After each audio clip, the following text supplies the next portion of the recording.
Hello and welcome to the Queen Elizabeth Gateshead podcast. Today I'm introducing Joanne Smith. She's the founder of FACT and Chief Executive.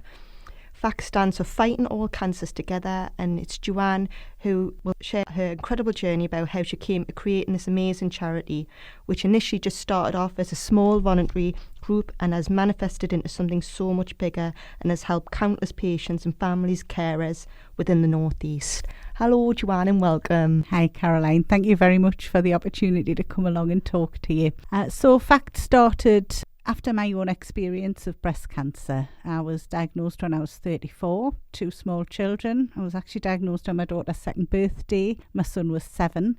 So quite an impact on our family. I was the main breadwinner at home. I had caring responsibilities for older members of the family and things. So as well as my own cancer journey, there was a huge impact beyond me. And I think that's what I was most conscious of. I was very well looked after medically at the QE. I wouldn't be here today had I not been. But outside of that, I really felt, I think at the time more, that I couldn't see anyone or anything to help the people around me.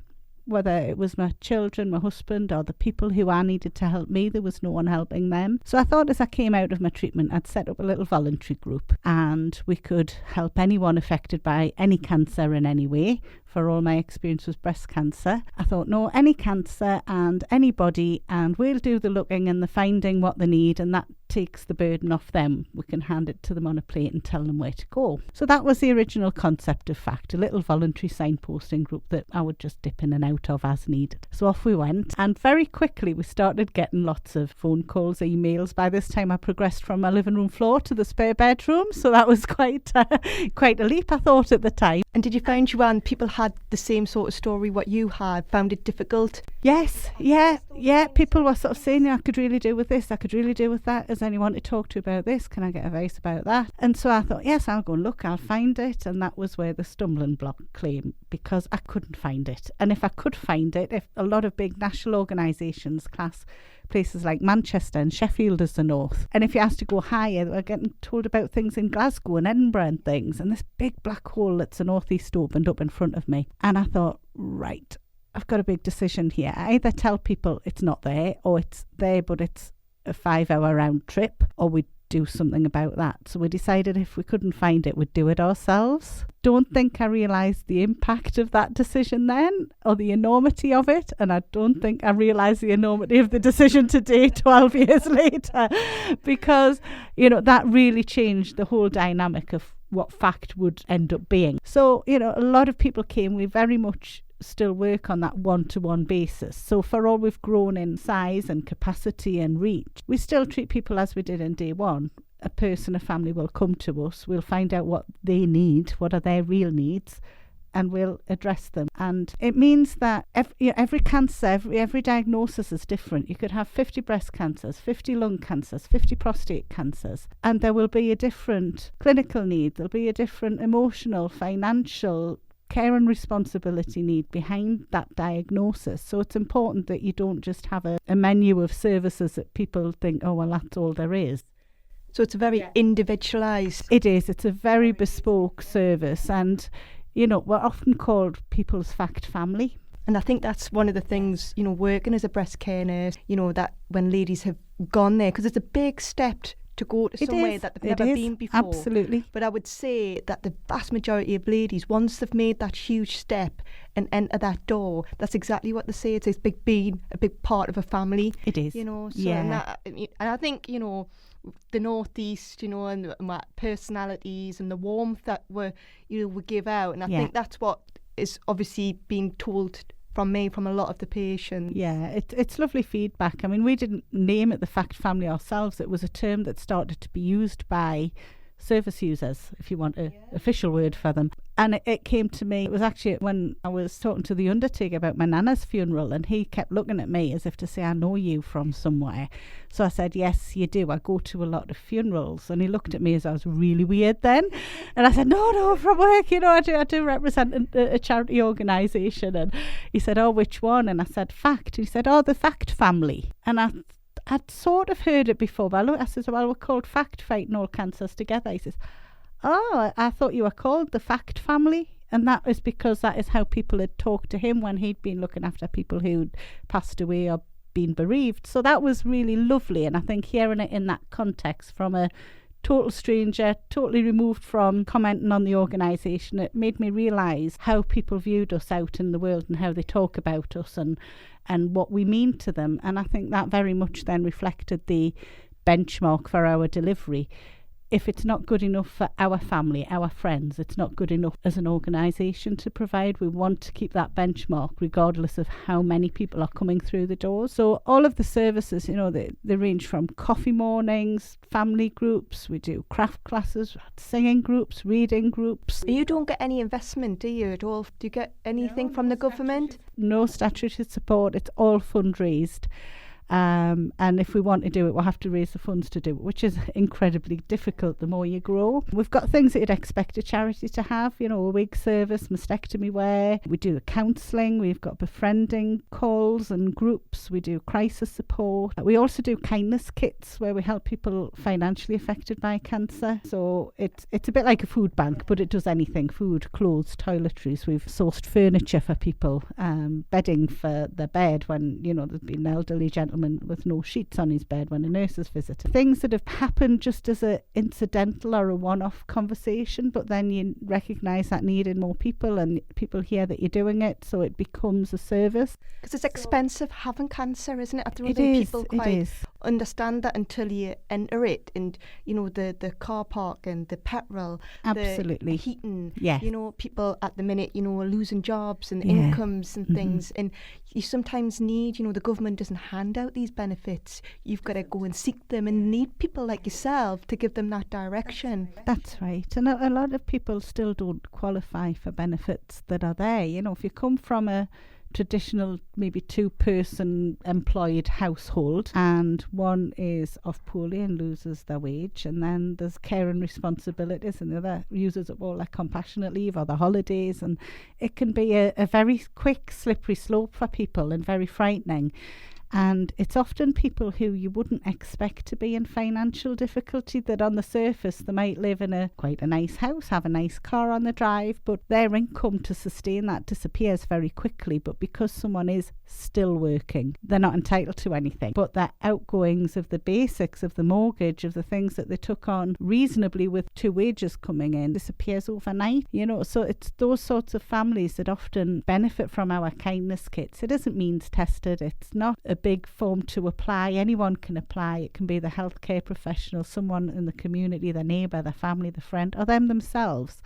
And it just makes a difference. And that's why we called them kindness kits, because it's about being kind at the end of the day. And again, that comes back to our ethos of you're kind to your family, you're kind to your friends. Then why can't we be kind as an organisation? We don't have to bind ourselves up in red tape and assessments. So Joanne, if somebody was in that kind of category and they didn't know where to turn, or some people feel a lot of guilt that they're accessing the service and think, I have got the nice car on the drive, or I have come from a nice house, what would your message be to that person? Whereby people can support us when they're accessing services. Obviously, we very, very much appreciate it. It's not that we're charging for the service, but people can, of course, for example, if they're coming for counselling and we're offering it free of charge, if they do have the ability to pay and want to pay, then obviously they can make a donation as a cost covering or beyond. That's great. That we need that. We can't operate on thin air. A lot of people think charities get everything for nothing. Yeah. We don't. We pay for our rent, electricity. We pay for our legal fees. We have to pay accountants to submit our accounts to the Charity Commission and things like that. The fuel in the vehicles to take these kits out, providing a vehicle, all of those things cost, and we need the income. But it doesn't always have to be big gestures. Lots of people doing little things. So, people having a tub on their counter in their local shop, asking the hairdresser if they'll do a Name the Bear once a month for us. Those sorts of community fundraising things. Would hate to think that people thought they weren't worth it. They're absolutely worth it. Because if you had, 10 hairdressers raising £100 a month in the salon for us, doing a little, quiz or something like that, or just a tub on their desk, that's £1,000 a month. And I think the charities at the minute, with everything, with the pandemic, I think even at the minute it's probably more difficult than ever to raise that money. Is that what you've found? It is. Well, because as I said, we're totally self-sustaining. I'm not saying we don't ever apply for any grants, of course we do, but they're very small in comparison. They're project-based grants. They're not underpinning grants of the organisation. When we went into lockdown at the start of this year, that was 2 days before our annual ball, our biggest fundraiser of the year. Which, if you ever get the opportunity to attend, Joanne puts on an amazing party. If it's New Year, I'm over to your house, Joanne. Excellent, that's what I like to hear. And from that point on, March, the ball, April, our big cancer coffee mornings. We've got June, we do the wig walk and the run. We have, little barbecues. We have all sorts of events happening throughout the year that we work really hard to provide. And of course, we've managed to attract in latter years some corporate sponsorship for those. And when they're cancelled, you lose that as well. But we've already outlaid for certificates and things like that. They're all printed and sitting there. So it's not that just losing the income hits us. We've already invested in providing those events and put money towards that fundraising. So it's a huge hit for us to lose what now we've already had to cancel next year's March ball because it's still within the restrictions period. So looking at losing probably at least 18 months of community fundraising. Now, if you want to call us a business, no business can survive without income for that length of time. So yes, we have managed to get some small grants, some tide us over grants, some bits, to top up sort of existing fundraising that we'd secured, but it isn't enough to keep us going forever. We need people to start thinking, actually, we need to do something to get this charity through. So, if I look back over the 12 years we've existed, we've raised in the region of £4 million ourselves to provide these services free of charge. I would hope and I would like to think that at some point someone somewhere with the ability to do so in a statutory service would say, actually, we'll get them through so that they can then pick this up, because we've proved we can do it when the climate is right. We've proved we can harness this and we can make it work, and it's a good model for our organisation to exist on. But I suppose a bit like our service users, we need help at the moment. We absolutely need help at the moment. And is there, if somebody did want to donate, where would you advise you to do this? You can look at our website, www.fact-cancersupport.co.uk. You can have a look on there and there's a donate button, and you can either make a one-off or set up a regular payment. You can find us on Just Giving as Fighting All Cancers Together. If you've got a Just Giving account, you can give us a ring and make a card payment over the phone or ask for help to set up a regular payment. And what about volunteers as well, Joanne? Do you need help in that way? Definitely. We've had some lovely people step forward during the pandemic when we've been delivering sometimes up to 300 kindness kits a week at the peak of the pandemic. People who've maybe been on furlough or, a bit more time working because they're working from home, they've helped us, and it's given us another layer of the opportunity for volunteers. Volunteering doesn't always have to be that you commit 7 hours or 10 hours or 20 hours a week in a set place at a set time. There's a lot that people can do from home and in their communities and in their workplace. That's about raising awareness. So we don't have a marketing budget at FACT, because I don't believe that if somebody puts £1 in our tin or donate £100 from a coffee morning they've had, that they want us to spend that on an advert. We spend it on the services and on doing what we do. So if you're in a position in your workplace or community that you can raise our profile, or you're on Facebook and you don't mind clicking and sharing and liking and talking to us, that's such an easy thing for people to do, but it makes such a difference. And that's the advertisement there, and it's paid for. Absolutely. And it's all free. That's the amazing thing about social media. That's right, yeah. Or sign up, if you can afford £2 or £5 a month, do that. We've never ran advertising campaigns. We've never cold called. We've never stood with clipboards signing people up. But it doesn't mean to say we don't need people to do that. And I think, with cancer, with 1 in 2 of us being affected by it, there's nobody in this world that doesn't know somebody or help support them or see what the devastation that sometimes cancer does. And a charity like yourself, for some ladies, for the ladies I've known that have gone through it, the carers and the people around them who've utilised the service, it's been so worth doing, and nobody's immune from cancer. Doesn't matter how healthy, fit, young, nobody's immune from it. And I think, it would be such a shame if something like this disappeared with the pandemic. But I think hopefully with the Northeast and our compassion, and I think with the strong ethos of being a family, I'm hoping that, this will just get stronger and stronger. I hope so, because people will need us for years to come. There has been an impact of COVID on the cancer community, and if we were needed before, we'll be needed for longer. And some of our families have been with us almost the 12 years we've existed. We don't run a 6-week course and then tell them to go away. We've got children who maybe lost their mum when they were 5 or 6, who have now reached 9 or 10, and they're having a bit of a wobble, and they're back with us for counselling, and the remaining parent is back with us. And there's no then, we'll do a new assessment, we'll put you back on a waiting list. They're just welcomed back into our family. And I think that, again, shows the longevity that is needed after a diagnosis of cancer. We need it to go on for years and years and years to come.